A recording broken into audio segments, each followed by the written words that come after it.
অনেক কাজের প্রেসারে আমি নিজের অজান্তে দেখি সে খুব সুন্দর মাথা টিপে দিতে পারে, তো এটা আমি খুব মজা পাই। এবং মাঝে মাঝে যেটা আমি তাকে দিয়ে খুব বেশি। সেই দিন চিত্রনায়ক শাকিব খানের সাথে অপবিশ্বাস কেমন সময় কাটিয়েছেন, এবার যেন এ বিষয়ে কথা বলেছেন চিত্রনায়িকা অপবিশ্বাস। শুধু তাই নয়, ছেলেকে নিয়ে এবং শাকিব খানের সাথে দেখা করে কতটা খুশি হয়েছেন এইসব বিষয়ে জানতে হলে পুরো ভিডিওটি দেখে সঙ্গেই থাকুন। চিত্রনায়ক শাকিব খান এবং অপবিশ্বাস তাদের ডিভোর্স হলেও একে অপরের সাথে সম্পর্ক এখনো আছে। তাদের একে অপরকে নিয়ে সোশ্যাল মিডিয়ায় অনেক বেশি আলোচনা হয়।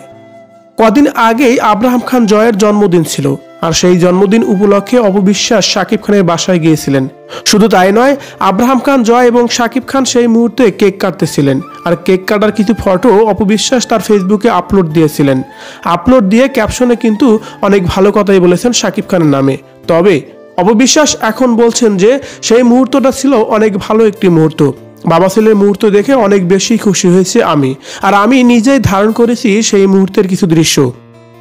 সাকিবের বাসায় আমি স্বয়ং নিজেই উপস্থিত ছিলাম এবং কি সাকিবও আমাকে অনেক বেশি কেয়ার নিয়েছে সেই সময়। আব্রাহাম খান জয়ের জন্মদিনের সেই দিনটি ছিল আমার জন্য সত্যিকার অর্থে অনেক ভালো একটি দিন। অনেক ভালো সময় কাটিয়েছি আমি এবং সাকিব ও আব্রাহাম খান জয়।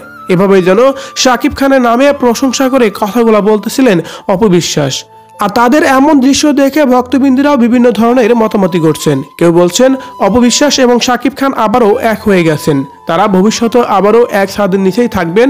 বুবলির কোনো পাত্তাই পাবে না শাকিব খানের কাছে, তার কারণ বুবলি মোটেও ভালো একজন মানুষ নয়। এভাবে যেন অপবিশ্বাসের এবং শাকিব খানের প্রশংসা করে কথা বলছে ভক্তবৃন্দরা। প্রিয় দর্শক, শাকিব খান এবং অপবিশ্বাস আবারও এক হলে আপনাদের মতে কেমন হবে কমেন্ট করে জানিয়ে দিন কমেন্ট বক্সে।